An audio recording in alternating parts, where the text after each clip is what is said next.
And what if I told you a civilization larger than Mesopotamia and Egypt combined once flourished? And yet it's barely mentioned in history books. Their cities were marvels of design, their sanitation systems unmatched, and their trade networks spanned continents.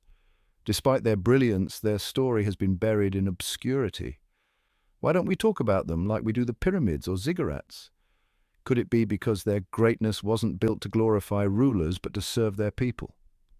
At its peak between 2600 and 1900 BCE, the Indus Valley Civilization spanned over 1.2 million square kilometers across what is now Pakistan, northwest India, and parts of Afghanistan and Iran. This wasn't just an ancient society, it was a superpower. Their cities, like Mohenjo-Daro, Harappa, and Dholavira, were meticulously planned. Mohenjo-Daro alone stretched over 300 hectares and housed up to 40,000 people. Streets ran in perfect grids and houses were built with durable baked bricks, each equipped with courtyards and private sanitation. Imagine that, a Bronze Age civilization with urban infrastructure rivaling today's standards. But here's the mystery. How does such an advanced civilization become a footnote in history? Unlike the pharaohs of Egypt or the kings of Mesopotamia, the people of the Indus Valley left no monumental palaces or temples. There are no royal tombs proclaiming their greatness. Instead, their cities reflect a society focused on practicality and equality. Their brilliance lay not in spectacle, but in functionality. Their absence from the spotlight raises profound questions. How could a civilization this vast and innovative fade into obscurity? What secrets still lie buried beneath their ancient cities? And what can their story teach us about resilience, innovation, and the fragility of human achievement? Their story isn't just about the past. It's a reminder that true greatness can be quiet, practical, and enduring. What other lessons might we uncover if we dig deeper into their legacy?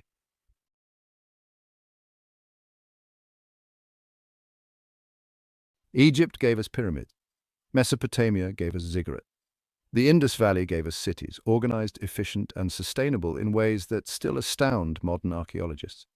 While other civilizations built monuments to glorify their rulers or gods, the Indus Valley Civilization built infrastructure to serve their people. Perhaps that's why their story has been so overlooked.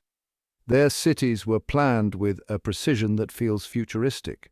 Streets formed perfect grids, with avenues wide enough for carts and bustling trade.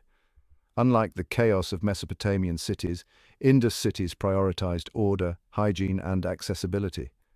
Their drainage systems were revolutionary. Every house, no matter its size, was connected to a covered sewer system with inspection points for maintenance. These systems weren't just functional. They set a standard for urban sanitation that wouldn't be matched for millennia. Trade was another cornerstone of their success. Archaeological discoveries reveal standardized weights and measures across multiple sites, evidence of a civilization that valued precision and fairness in commerce.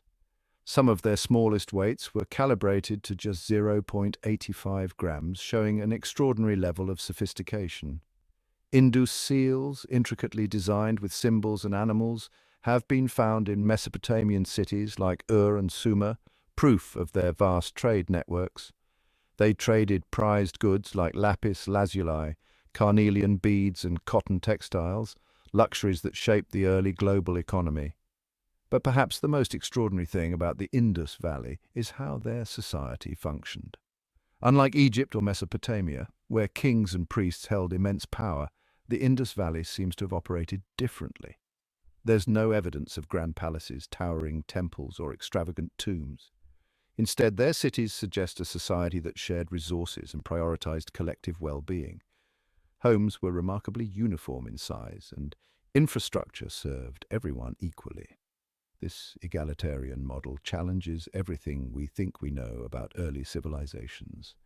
How did they coordinate such complex urban projects and vast trade networks without centralized monarchies? How did they sustain harmony on such a scale? The Indus Valley doesn't just rival Egypt and Mesopotamia, it forces us to rethink what it means to be advanced. Their achievements weren't about grandeur, they were about sustainability, equality, and innovation. Their story isn't just a comparison, it's a challenge.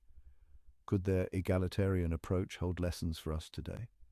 And how much more could we learn if we unlocked their language and uncovered the full extent of their brilliance?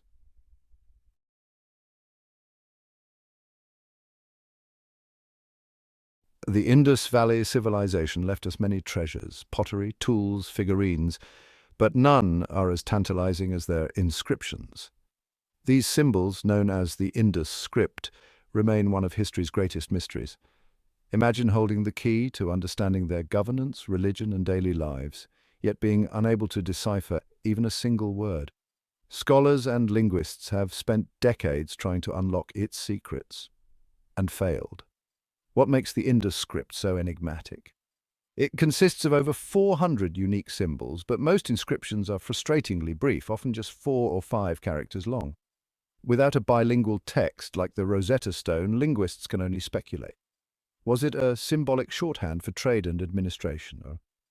Or did it encode a complex language revealing laws, prayers, or histories? Attempts to connect it to modern Dravidian or Sanskrit languages have been inconclusive, and even the most advanced AI tools have yet to crack the code. Among their artifacts, one stands out, the Proto-Shiva seal. It depicts a figure seated in a yogic posture, surrounded by animals.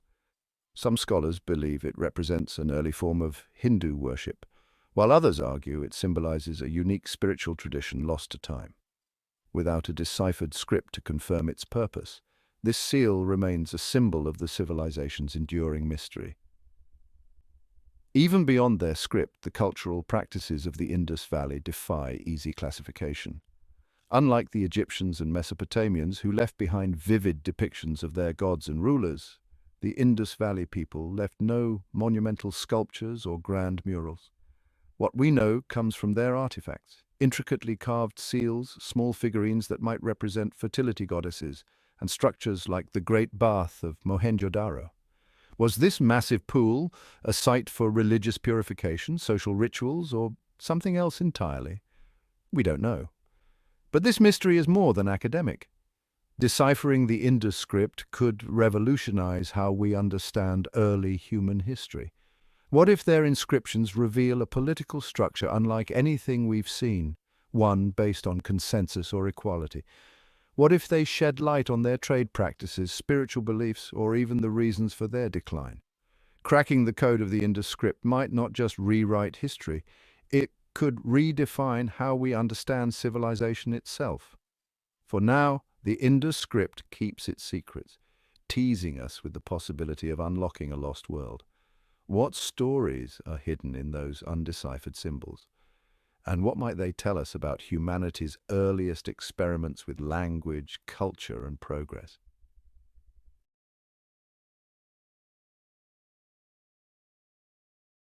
Around 1900 BCE, the Indus Valley Civilization began to fade. Its cities emptied, its trade networks unraveled, and its people dispersed into smaller communities.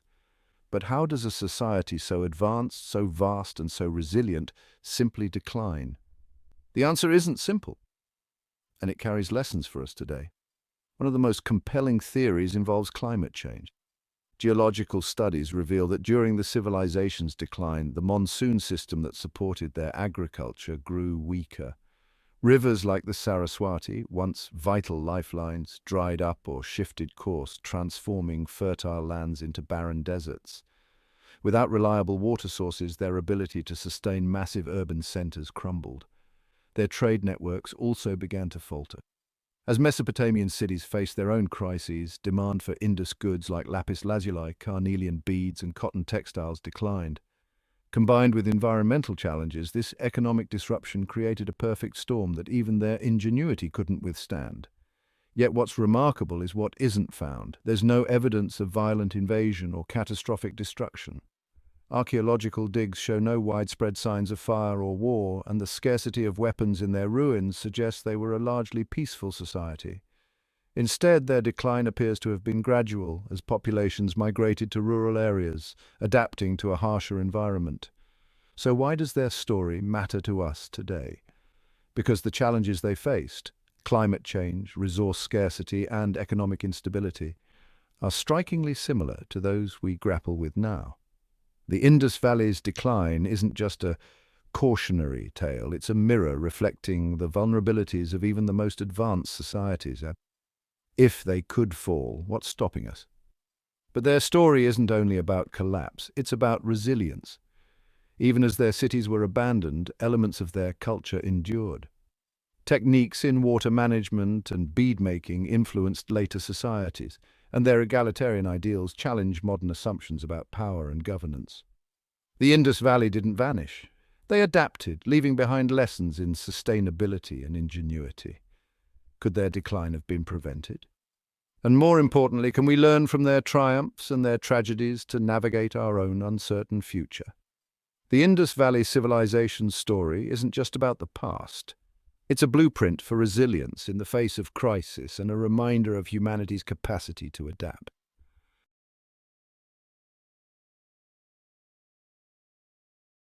The Indus Valley Civilization wasn't just advanced, it was visionary. In an age when cities elsewhere were little more than chaotic clusters of buildings, they designed urban centers with precision and foresight that even modern cities aspire to replicate. Their achievements weren't just remarkable for their time, they were blueprints for sustainable living that remain relevant today. Their city layouts were masterpieces of organization. Streets formed perfect grids with major avenues wide enough for carts and heavy foot traffic, while narrower alleys ensured accessibility. Each district had a clear purpose: residential, administrative, or commercial. Cities were divided into upper and lower sections, likely separating public spaces from private homes. This wasn't random, it was deliberate, thoughtful planning that prioritized functionality and order. But their true genius lay underground. Every house, regardless of size, was connected to a sophisticated drainage system. These covered sewers, complete with inspection points for maintenance, ensured efficient disposal of waste and rainwater. Imagine this, a Bronze Age civilization with sanitation infrastructure more advanced than many cities centuries later. These systems didn't just reflect engineering skill, they showed a commitment to public health and hygiene that was unprecedented. Their water management systems were equally innovative. Dholavira, for instance, featured massive reservoirs capable of storing water during dry seasons. Rainwater was collected through carefully engineered channels and directed into these reservoirs, reflecting an unparalleled understanding of sustainability. In a region prone to droughts, they turned environmental challenges into opportunities, ensuring their cities could thrive even in difficult conditions. What's perhaps most striking is what their cities lacked. Unlike Egypt or Mesopotamia, the Indus Valley didn't build monumental palaces, temples, or tombs. Instead, their resources went into shared infrastructure that served their communities. Their cities were practical, not ostentatious. This egalitarian ethos raises profound questions. Could a society truly thrive without the hierarchies and power structures we often associate with progress? The influence of their innovations didn't stop with their decline. The grid layouts, water conservation techniques, and sanitation systems they pioneered likely inspired later civilizations in South Asia and beyond. In many ways, the Indus Valley set the standard for modern urban living. Their cities weren't just marvels of their time, they were lessons in how to build for endurance. And their story forces us to reconsider what we value in history. Is greatness defined by towering monuments or by systems that quietly sustain life? The Indus Valley Civilization reminds us that true brilliance often lies in what endures, not what dazzles.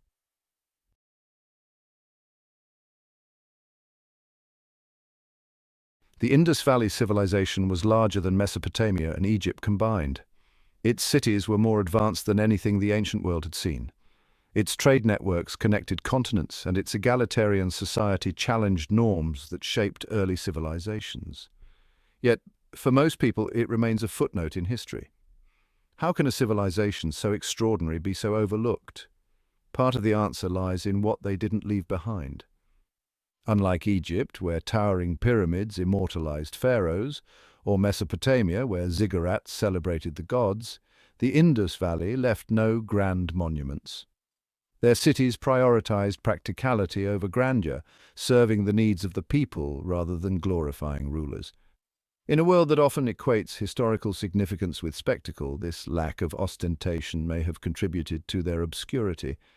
Another reason is the mystery of their language. While Egypt's hieroglyphs and Mesopotamia's cuneiform revealed the stories of their rulers, gods, and wars, the Indus script remains undeciphered. Without their written records, we are left with artifacts, ruins, and questions. What might we learn if we could finally read their inscriptions? Would they reveal an egalitarian political system, a thriving trade network, or spiritual practices unlike anything we've seen before? For now, their language remains silent, a barrier to fully understanding their world. Colonial biases also played a role in their neglect. When British archaeologists rediscovered Harappa and Mohenjo-Daro in the 19th and early 20th centuries, their focus was on Egypt and Mesopotamia, civilizations they saw as more central to their historical narrative. The Indus Valley, seen as peripheral, was often sidelined. Even today, their achievements are underrepresented in global history curriculums. But this neglect doesn't diminish their significance. It amplifies how much we have yet to learn. Their egalitarian ideals challenge assumptions about power and progress. Their urban planning and sustainability offer lessons for modern societies. And their resilience in the face of environmental challenges reminds us of humanity's capacity to adapt. Perhaps their greatest legacy is a reminder that greatness doesn't always shout, it often whispers. They didn't build monuments to rulers, they built cities for communities. They didn't glorify war, they facilitated trade. Their story, though quieter than others, resonates with lessons about resilience, ingenuity, and collective strength. So why is this civilization still overlooked?